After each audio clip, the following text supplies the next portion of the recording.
बरसों से 25 दिसंबर को क्यों मनाया जाता है क्रिसमस? क्यों उसी दिन सेंटा क्लॉज सबको तोहफा देते हैं? कहाँ से इस पर्व की शुरुआत हुई? किस धर्म से ये पर्व रिलेटेड है? आपको इस वीडियो में मैं सब कुछ बताने वाली हूँ। तो वीडियो को जरा सा स्किप मत कीजिएगा, जरा सा कहीं मिस मत कीजिएगा। आज मैं सेंटा क्लॉज की शुरुआत कहाँ से हुई, क्रिसमस की शुरुआत कहाँ से हुई, कौन है सेंटा क्लॉज, ये बूढ़े जैसे आदमी वेशभूषा बनाए हुए अलग से दिखने वाले कौन है, इनका पूरा नाम क्या है, इनकी सच्चाई क्या है, आज मैं इस वीडियो में आप लोग को सब कुछ बताऊंगी। Hello everyone, welcome back my YouTube channel. कैसे हो फ्रेंड आप लोग? आई हो आप लोग अच्छे होंगे।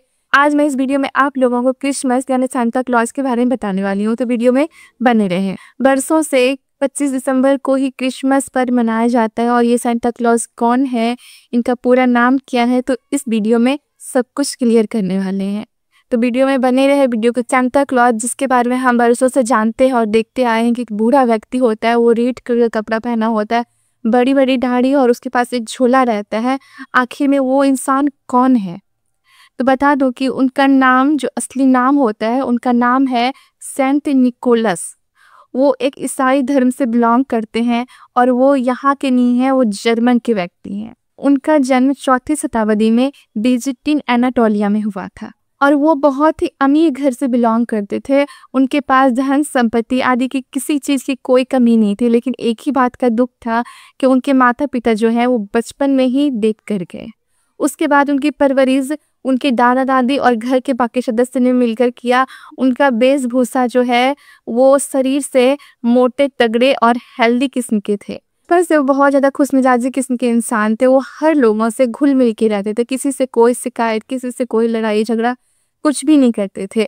सब लोगों से खुशमिजाजी तरीके से बात करते थे, सबकी छोटी छोटी चीज़ों को लेके हेल्प करते आए थे बचपन से, और ईसाई धर्म को बहुत ज़्यादा मानते थे और बड़े होके वही एक संत बन गए, यानी इसको फादर कहते हैं इंग्लिश में, या तो ईसाई धर्म में उसको फादर कहते हैं। बड़े होके वो फादर बन गए और वहाँ से उनकी जर्नी स्टार्ट हो गई। वो किस तरह से लोकप्रिय होते चले गए खुद उनको भी नहीं पता है, और उनकी लोकप्रियता का क्या कारण है, तो इस वीडियो में हम लोग बात करेंगे। आइए जानते हैं उनकी जो असली लोकप्रियता का कारण है वो क्या कारण है। वो बहुत अमीर घर के तो थे ही, साथ साथ वो इतने दानी थे कि लोगों की हर छोटी छोटी चीज में हेल्प किया करते थे। गरीबों की, बच्चों की, सबकी हेल्प किया करते थे, इसीलिए उनको लोग ज़्यादा पसंद करते थे। और बच्चों से उनका एक अलग ही लेवल का लगाव था। वो बच्चों से हमेशा घुल मिल के रहते थे, बच्चों से बातें करते थे, बच्चों के साथ यहाँ तक कि खेलने लगते थे और बच्चों को गिफ्ट देना कभी नहीं भूलते थे। हमेशा वो एक सरप्राइज के रूप में सभी बच्चों को गिफ्ट दिया करते थे।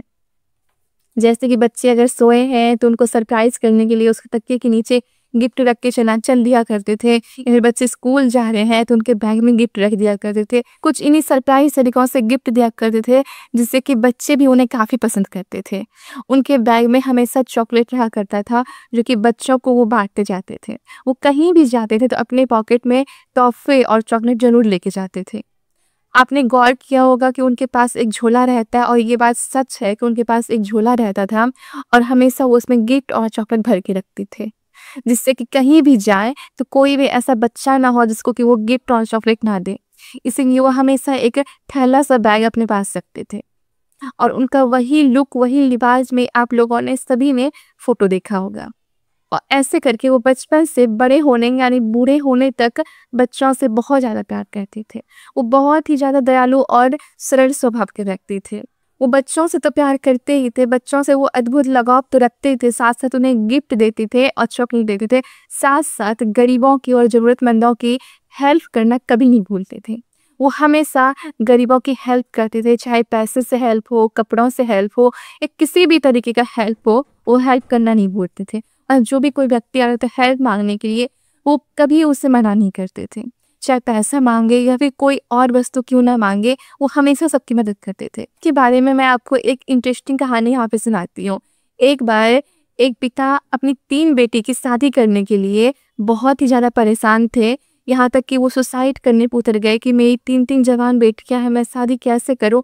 तो ये बात सेंटा को पता चल गई, यानी सेंट निकोलस को पता चल गई।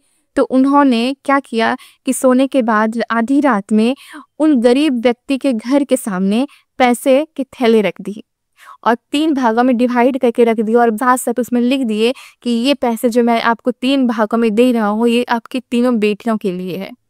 आप खुद से अपनी बेटियों की शादी कीजिएगा। इस तरह से वो हर ज़रूरतमंदों की, गरीबों की हेल्प किया करते थे।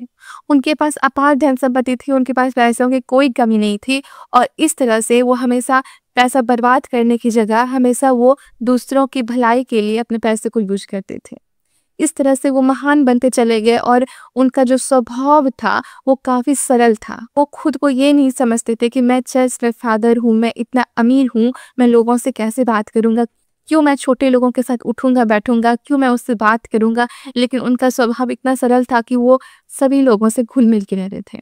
सभी का हेल्प करते थे, सभी को चॉकलेट गिफ्ट देते थे और उनकी एक सबसे बड़ी बात है कि वो हमेशा लोगों को छिपा के गिफ्ट देते थे। सामने से कि मैंने आपको गिफ्ट दिया, ऐसा कभी नहीं दिखा कि तो वो हमेशा लोगों को छिपा के, जैसे दरवाजे के सामने पैसे रख के, चॉकलेट रख के, गिफ्ट रख के या फिर खिड़की के पार से पहुँचा के किसी न किसी तरह से वो सरप्राइज़ तरीके से गिफ्ट दिया करते थे। उनका यही दयालु स्वभाव, गिफ्ट देने का अलग अंदाज़, जो एक छिपा के गिफ्ट देते थे सरप्राइज़ तरीके से, वो आज तक इसी कारण लोकप्रिय हैं। और केवल भारत में ही नहीं, केवल ईसाई देशों में यानी अंग्रेज़ी ही नहीं, बल्कि हिंदू भी और मुस्लिम भी 4वीं शताब्दी से आज तक उनको याद करके लोग क्रिसमस डे मनाते हैं और बहुत ही धूमधाम से इस पर्व को सेलिब्रेट करते हैं। ना केवल क्रिश्चियन बल्कि हिंदू भी, और हिंदू देशों में भी इसको बहुत ही ज़्यादा धूमधाम से मनाया जाता है। धारण करते हैं और उन्हीं की तरह से एक्ट करते हैं और उन्हीं की तरह गिफ्ट देना और फिर झोला लेके घूमना, सेम वैसा ही एक्ट बना के घूमते रहते हैं। बस उनकी ये लोकप्रियता है और उनकी वो महानता है जो कि आज भी 4वीं शताब्दी से लेके आज तक वो सबके अंदर जीवित है। आप लोग को अगर ये वीडियो अच्छी लगे तो वीडियो को लाइक कीजिएगा, कमेंट कीजिए और मेरे चैनल को सब्सक्राइब कीजिएगा। ऐसे मैं इंटरेस्टिंग वीडियो लेके आप लोगों तक आती रहूँगी, इसीलिए मुझे मोटिवेट करना ना भूलिएगा। Thank you so much.